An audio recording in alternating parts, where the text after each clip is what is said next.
Vamos para o estudo diário do Tânia para a data de 20 de Adar. Estamos no final do capítulo 35, quando o Alter Rebbe está nos explicando a grandeza do alcance espiritual da ação prática realizada nesse mundo, ao cumprirmos mitzvot, ao realizarmos os preceitos no seu âmbito físico, material do nosso universo, e o grandioso efeito espiritual que isso desencadeia tanto para a nossa própria espiritualidade, tanto para cada um de nós individualmente, como também o efeito global, o efeito cósmico, espiritual que é provocado por isso. E a partir disso nós vamos entender também a grandeza da missão do Benoni, que por mais que ele não consegue eliminar o efeito, a atuação da alma animal dentro de si, porém, uma vez que ele é impecável em termos de pensamento, fala e ação, ou seja, em termos funcionais, práticos, ele executa na prática tudo o que é necessário, e como nós estamos vendo aqui a grandeza do efeito obtido através da prática, isso vai nos explicar também, vai nos esclarecer o papel dos Beinonim aqui, que, como ele falou, Chas v'Shalom, Deus nos livre, eles não estão vindo aqui em vão para ficar combatendo o mal toda a vida sem poder subjugá-lo e eliminá-lo de forma total. O principal é que durante toda a vida o Benoni está procurando na prática executar tudo aquilo que é o bom, o certo, o correto, e através dessas ações práticas, como nós vimos, ele consegue um efeito espiritual muito grande, porque ele envolve nessas ações práticas também o seu corpo físico e também a sua alma animal, que é a alma energizante que dá vida ao corpo. E com isso ele está convertendo a escuridão em luz, ele está transformando a escuridão espiritual daqueles elementos que fazem parte do domínio das klipot, da casca, que encobre divindade, não é? Klipat Noga, no caso da alma vivificante, da alma energizante, como o corpo físico, aquilo que está ligado e associado ao Sitra Achra, ao lado contrário, oposto da Kedushá. O Benoni, ao cumprir as mitzvot na prática, envolvendo, para cumprir a mitzvah na prática é necessário a participação do corpo, e o corpo não se move sozinho se não for a alma energizante, portanto é necessário também o envolvimento da alma energizante, da alma animal, e com isso ele está, pelo menos no momento da feitura da mitzvah, todos esses elementos que em geral eles pertencem ao campo contrário, eles ficam direcionados, são convertidos para o lado da Kedushá, da santidade. Continua agora o Alter Rebbe nos diz: Ve'af shemahuta ve'atzmuta shel nefesh abahamit shebelibo shehen midotei haraim adain lo nichlelu bikdusha. Apesar de o âmago profundo da alma animal, no Benoni, que se encontra em seu coração, isto é, as características negativas dela, da alma animal do Benoni, que ainda não foram eliminadas, não foram transformadas, etc., diferente do Tzadik, isso tudo ainda não, apesar disso tudo ainda não ter sido absorvido na santidade e continuar sendo uma força da Klipá, mesmo assim ele vai nos dizer que a Shekhinah pode repousar sobre a alma animal e seus poderes. Mesmo assim, apesar disso, Mikol Makom, porque Meachar Deitkafian Likdusha, o Baal Korcha Oninan Men, o Maskimim Umitratzim Leasiat HaMitzvah, Alidei Yitgabrut Nafsho HaElokit Shebemoach Sheshalit Al Alev. והם בשעה זו בבחינת גלות ושינה כנ"ל, ולכך אין זו מניעה מהשראת השכינה על גוף האדם בשעה זו. Então aqui o Alter Rebbe está nos explicando e nos esclarecendo algo que parece um pouco antagônico. Nós falamos que a grandeza do cumprimento prático das mitzvot, mesmo até em relação ao estudo da Torá, porque o estudo da Torá nós vimos envolve apenas as duas vestimentas interiores, da alma divina, pensamento e fala, que estão ocupados com o estudo da Torá, mas na hora do cumprimento das mitzvot, na prática, isso envolve também o poder da ação, e não só o poder da ação da alma divina, mas para poder executar a mitzvah na prática, a pessoa faz isso através do seu corpo, e o seu corpo, para ter vida, ele funciona através da alma energizante, que é a alma animal. Então nós falamos que isso eleva para Kedushá, para a santidade, o corpo e a alma animal. Ele pergunta como é possível elevar para a santidade a alma animal, quando nós sabemos que no âmago, no interior dela, ela continua com todas as tendências, inclinações negativas, tendência para coisas proibitivas e pecaminosas e etc. Então, como pode ser que isso seja elevado e absorvido pela Kedushá, para o campo da Kedushá, da santidade, né? Uma vez que ela, na sua essência, é alma animal, continua no estado dela, ou seja, ela continua com as suas características negativas. Nos esclarece o Alter Rebbe que mesmo assim, uma vez que eles foram coagidos a praticar um ato sagrado, uma vez que na hora do cumprimento da mitzvah, não importa qual a essência da alma animal, o que ela mantém no seu interior, no seu âmago, o que está presente no seu íntimo, mas naquela hora ela faz a mitzvah. Como ela fez? Talvez ela fez na marra, ela foi coagida, a alma animal e o corpo é preguiçoso, inerte, ele prefere autossatisfação, ele se autoproporcionar prazeres físicos e corpóreos, ele não quer fazer a mitzvah, não é? Ele tem preguiça, está acomodado, mas ele é coagido a fazer a mitzvah. Na prática, a mitzvah foi feita com a participação e através do corpo físico e da alma animal energizante. Então, isso significa, e isso é o que impera, isso é o que predomina, o que aconteceu de fato na prática. Portanto, nos diz o Alter Rebbe, a contragosto, os poderes da alma animal expressam sua concordância a contragosto, porque, como nós dissemos, na essência, a alma animal continua com suas características negativas. Mas aqui, na hora de fazer a mitzvah, ela cede, e a contragosto, eles expressam sua concordância, consentindo e aprovando a prática da mitzvah. E como isso ocorre? Por que na hora de fazer a mitzvah a alma animal cede? Por que a alma divina consegue dobrá-la, consegue subjugá-la? Ele nos diz, isso ocorre em consequência de um fortalecimento da alma divina no cérebro. Ou seja, nós já vimos também que a matriz da alma divina, onde a alma divina predomina, são nos poderes intelectuais centralizados no cérebro, e nós já vimos também que o cérebro, o intelecto, rege o coração, ele tem o poder de reger e dominar os anseios, os sentimentos, as emoções da pessoa. Então, simplesmente o que acontece aqui é que o Benoni, na hora de fazer a mitzvah, ele exerce o seu poder, sua capacidade intelectual. Ele está consciente de que isso é algo bom, sagrado, é algo necessário, não? E com isso ele exerce domínio sobre o seu coração, que é a matriz onde habita, onde predomina na câmara esquerda do coração a alma animal. Portanto, em consequência do fortalecimento da alma divina no cérebro, e o cérebro governa o coração, ele rege as emoções. Então o que acontece naquele momento?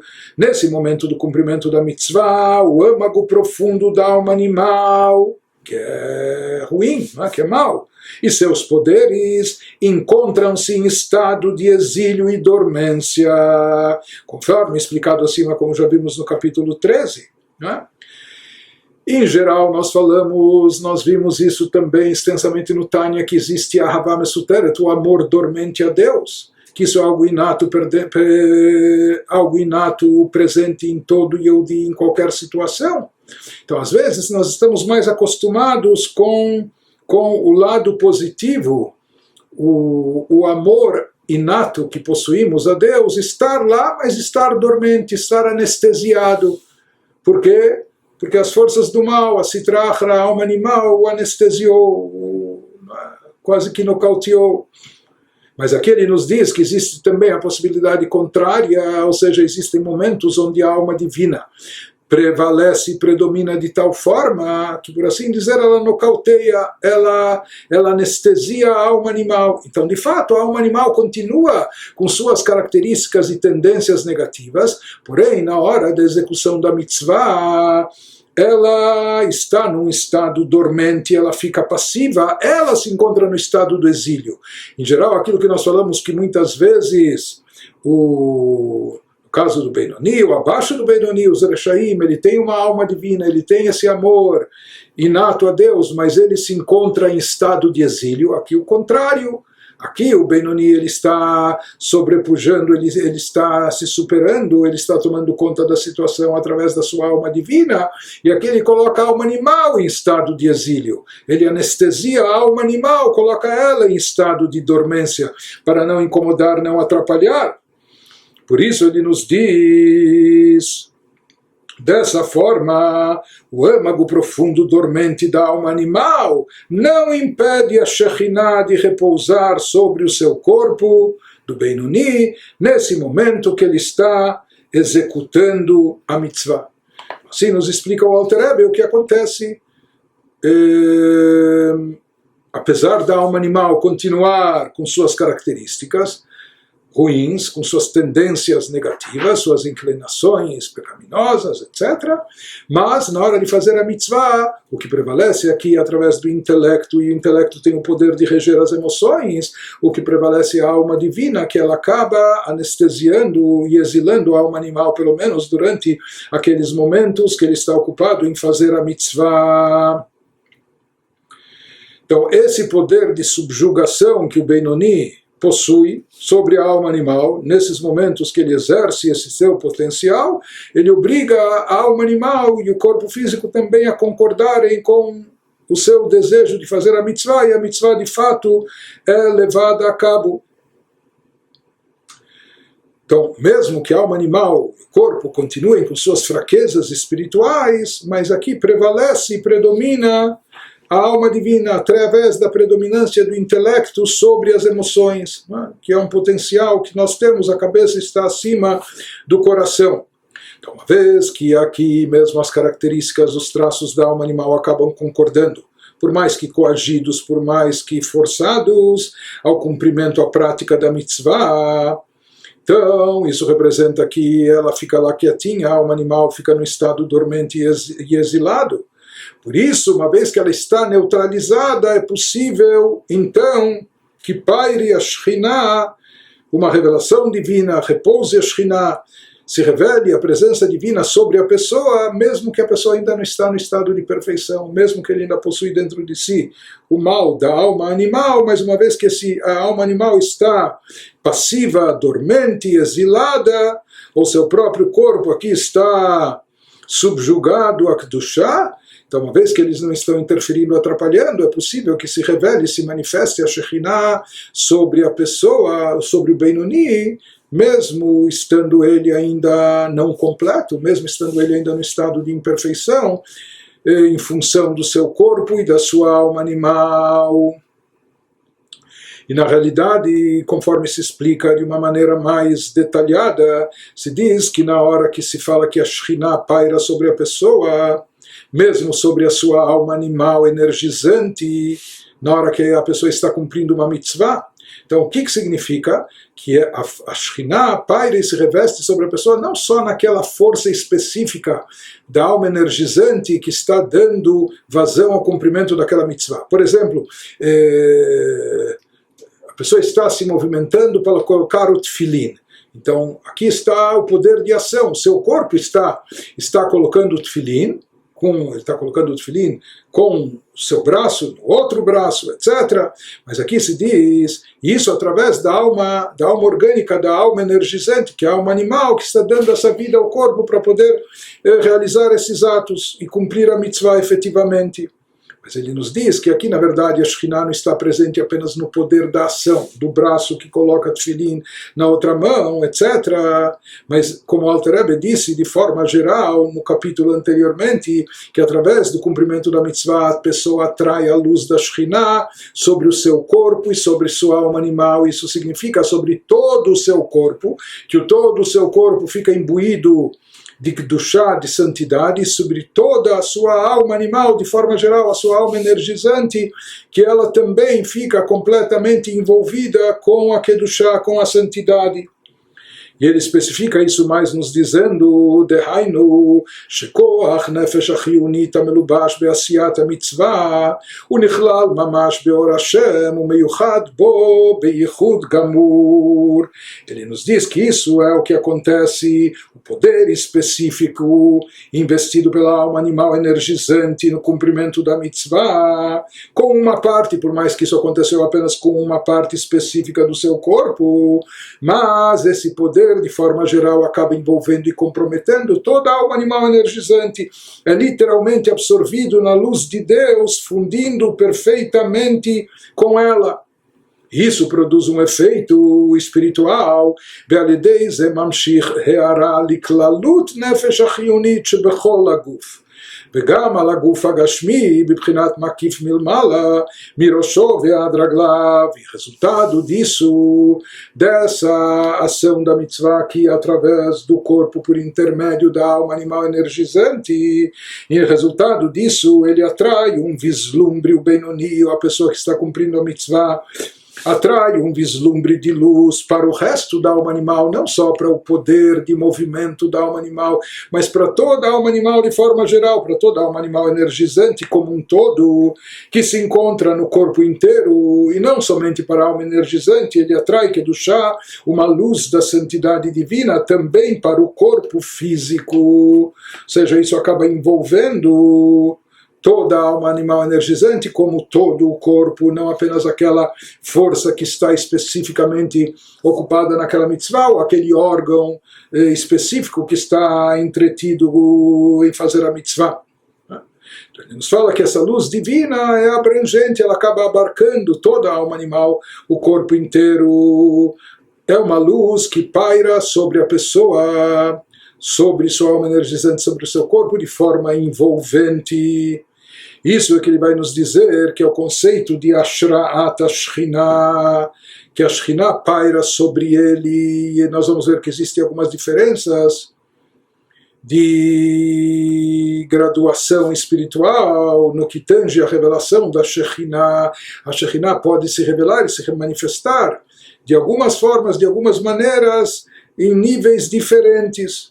Portanto, ele nos diz que aquela força da pessoa, aquela energia envolvida no cumprimento da mitzvah, isso é totalmente absorvido no campo da Kedushá. Né? Então, existem duas coisas diferentes. Quando nós falamos que a alma energizante, ou parte dela, foi absorvida pela Kedushá, isso é um nível mais elevado do que a gente dizer que a Shekhinah pairou sobre a pessoa. Porque pairou ainda pode ser uma coisa um pouco vaga. Pode ser uma coisa envolvente, circundante, existe como uma aura, por assim dizer, algo que faz um efeito por cima, mas que não está internalizado.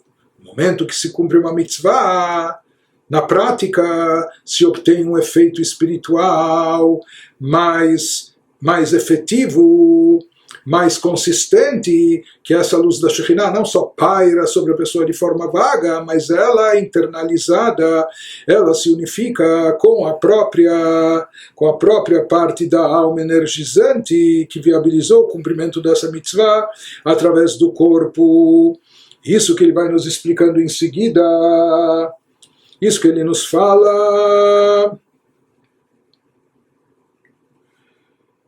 Em resultado disso, nós vimos que ele atrai uma luz para toda a alma divina energizante, etc.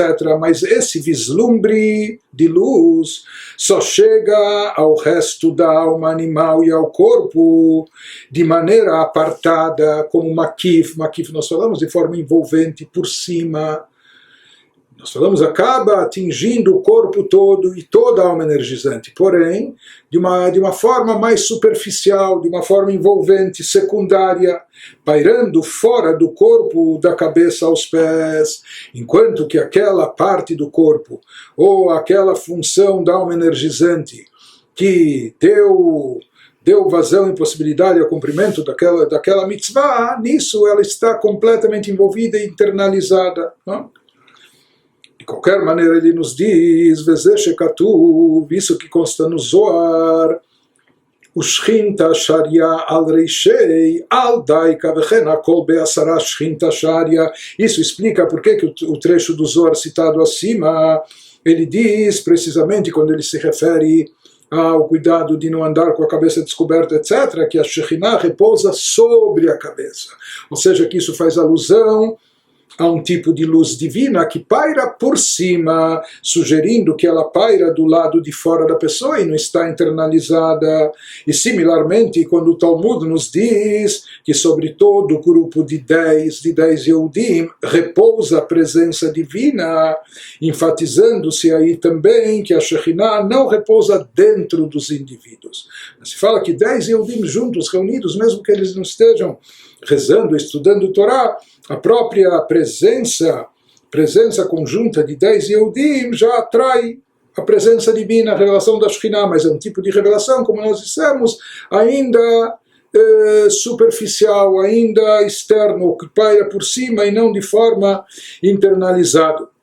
Por isso o Zohar usa essas expressões, que a Shekhinah paira sobre a sua cabeça, de forma envolvente, etc. E a mesma coisa na presença dos 10 Yehudim, conforme descrito no Talmud. De qualquer maneira, a partir de tudo isso que foi exposto nesse capítulo, nós vamos entender melhor aquele conceito do versículo bíblico que nos diz que é muitíssimo próximo de todos nós, a implementação disso, dessa coisa da Torá, de mitzvot, dos preceitos, na sua boca, no seu coração, lá sotoi, para fazê-los, e nós dissemos que a ênfase está aqui no fazê-lo, no fazer, na ação prática, ou seja, do que nós vimos aqui, em primeiro lugar, nós vimos que de que maneira a pessoa se conecta à Shekhinah, onde ela está anulada, sem participação até da sua individualidade espiritual, da sua identidade, da identidade da sua alma, não é através, nós falamos que não é através dos sentimentos que a pessoa desenvolve, ou através do intelecto dela e etc., mas sim através da prática, porque a prática expressa apenas e tão somente a vontade de Deus.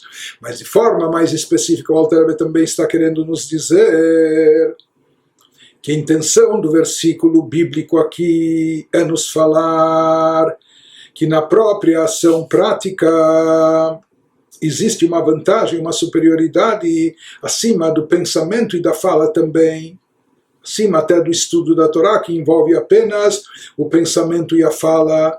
Por quê? Porque nós falamos que através da prática há um envolvimento, um comprometimento, a pessoa acaba envolvendo na feitura da mitzvah também a sua alma animal energizante, como também o seu corpo físico e material. E daí a importância da ação física acima de tudo. E a partir disso nós vamos entender também a finalidade da criação dos Beinonim, por que eles desceram para esse mundo terrestre, por que suas almas vêm aqui, se nunca eles vão conseguir debelar ou eliminar o mal de dentro de si. Então, por que eles estão aqui nesse mundo revestidos? Por que sua alma sagrada desceu das alturas celestiais espirituais para se revestir e se enredar numa alma animal? Se fala que aqui se trata não só que através da Torá e serviço divinos deles eles conseguem atrair a Shekhinah, a revelação de Deus para esse mundo, mas mais do que isso, através do cumprimento das mitzvot práticas, nós vimos que se consegue atrair e fazer pairar a Shekhinah, a revelação divina, mesmo no campo contrário, mesmo sobre o corpo físico e sobre a alma animal energizante. Isso é alcançado através do serviço, do trabalho constante dos Beinonim, realizando as mitzvot. Os tzadikim também cumprem as mitzvot, mas os tzadikim conseguiram eliminar, conseguiram se livrar da alma animal por completo. Por isso são criaturas muito elevadas. Mas existe uma grandeza no trabalho dos Beinonim, que eles vão ter, e é para isso, não é sadismo, Deus nos livre, que eles vão ter que conviver com o mal dentro de si a vida toda, não vão conseguir eliminá-lo, não vão conseguir expulsá-lo, vão estar em conflito permanente todos os dias da vida, lutando contra o mal. Mas se fala que nisso, justamente nisso, fazendo o bem preponderar na prática, através das ações positivas, fazendo bem, cumprindo as mitzvot. Através disso, justamente, os Beinonim, eles conseguem produzir um efeito que o tzadik não produz, porque o tzadik só tem bem. Mas o Benoni aqui, ele consegue transformar o mal em bem, ele consegue converter a escuridão do mal em um bem sagrado, ou seja, no momento que ele envolve e compromete, através da prática também, sua alma animal energizante junto com o seu corpo, com isso ele está produzindo esse efeito de trazer a Shekhinah bem para baixo, para o plano inferior, mesmo envolvendo, imbuindo essas criaturas que estavam associadas, pertencendo ao domínio negativo, convertendo-as para o campo da Kedushá, da santidade. והנה כל בחינת המשכת אור השכינה שהוא בחינת גילוי אור אינסוף ברוך הוא אינו נקרא שינוי חס ושלום בו יתברך ולא ריבוי. Agora termina esse capítulo o Alter Rebbe nos fazendo uma observação, talvez uma observação técnica, um esclarecimento.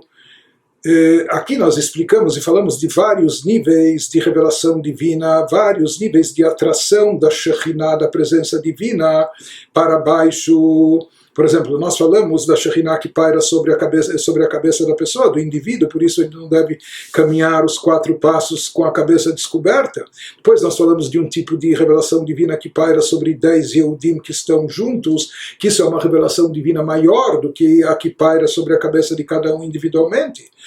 Posteriormente nós falamos também da revelação divina que ocorre através do estudo da Torá, quando essa luz divina, quando a pessoa tem o seu pensamento e sua fala da sua alma divina envolvidos com o estudo da Torá, então também ele atrai uma revelação da Shekhinah, da presença divina sobre si, sobre sua alma divina. Mas nós dissemos que a revelação atraída através das mitzvot, ela é mais intensa, mais poderosa, porque ela chega a atingir também o corpo físico e a alma animal, energizante, mas à primeira vista, quando a gente enumera todos esses níveis de revelação, ou seja, a gente sabe que mesmo antes da pessoa ter estudado o Torá, cumprido a mitzvah, né, antes da pessoa ter estudado a Torá e a mitzvah, havia menor revelação, porque se ele atraiu uma revelação mais intensa, significa que antes disso, essa revelação divina ainda não estava aqui presente, e agora, através da sua Torá, das suas mitzvot, etc., ela foi atraída, foi desencadeada. Isso pode parecer à primeira vista alguma variação, alguma mudança. Será que em relação a Deus isso produz alguma variação, alguma mudança? Ou será que isso representa algum acréscimo? Ou antes ele não estava presente ou revelado num determinado lugar, e agora, e apenas agora, passou a estar? Então, para esclarecer isso, conforme a gente já disse várias vezes, afirmou que toda a criação e todas as criaturas não causam nenhuma mudança variante diante de Deus, o Criador. Então ele nos esclarece isso dizendo que, dita Bessanhedrin, nós vamos entender isso de acordo com uma citação que nós encontramos no Talmud, no Tratado Sanhedrin. De qualquer maneira, o Alter Rebbe está nos dizendo toda a manifestação e expressão da luz da Shekhinah, que é uma revelação da abençoada luz infinita, ela não pode jamais ser descrita como uma mudança em Deus. Deus nos livre que isso cause alguma mudança e variação. Não se pode interpretar dessa forma, Deus nos livre, nem como evidência de multiplicidade, como se houvessem vários níveis múltiplos, porque Deus, falamos que é uma essência única e não composta, etc. Então ele nos diz como entendemos isso, que dita Bessanhedrin de Omar Leyahu Mina le Rabban Gamliel, Amritu kol be'asara shchinta sharia, kama shchinta yitlechu, והשיב לו משל מאור השמש הנכנס בחלונות רבים כולי והמשכיל יבין. Ele nos diz, o fundamento disso pode ser extraído dessa passagem no Talmud, no Tratado de Sanhedrin, que nos conta que certa vez um herege desafiou, disse a Rabban Gamliel, um grande sábio nosso da Mishnah, 2000 anos atrás, uma vez que vocês afirmam que sobre todo o grupo de 10 pessoas, de 10 Yehudim, repousa a Shekhinah, então quantas presenças divinas vocês possuem? Quantas Shekhinot? Quantos deuses existem? Ele falou falou cinicamente. E Rabban Gamliel respondeu-lhe com o exemplo da luz solar, de um único sol que entra por muitas janelas, etc. E o sábio entenderá.